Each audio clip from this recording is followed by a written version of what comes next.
নিশ্চয়ই কারুন ছিল মূসার সম্প্রদায়ভুক্ত, কিন্তু সে তাদের উপর জুলুম করেছিল। আমি তাকে এত ধনসম্পদ দান করেছিলাম যার চাবিগুলো বহন করাও একদল বলবান লোকের জন্য কঠিন ছিল। স্মরণ করো যখন তার সম্প্রদায় তাকে বলল, দম্ভ করো না। নিশ্চয়ই আল্লাহ দাম্ভিকদের পছন্দ করেন না। এই আয়াতের ব্যাখ্যা, কারুন ও তার জাতি। কারুন ছিল বনি ইসরায়েলের একজন, অর্থাৎ নবী মূসা এরই জাতিভুক্ত।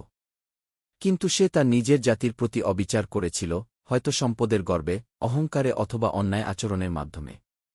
অত্যধিক ধনসম্পদ। আল্লাহ তাকে এত বিপুল সম্পদ দিয়েছিলেন, যার চাবিগুলো বহন করতে একদল শক্তিশালী মানুষও ক্লান্ত হয়ে পড়ত। চাবিগুলোর এত ওজনই ছিল, ভাবা যায় মূল ধনভাণ্ডারের কী অবস্থা।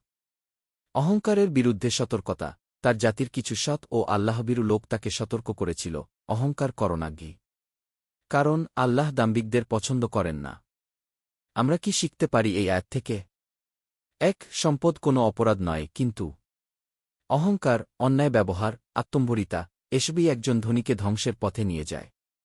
২. অহংকার আল্লাহর অপছন্দ।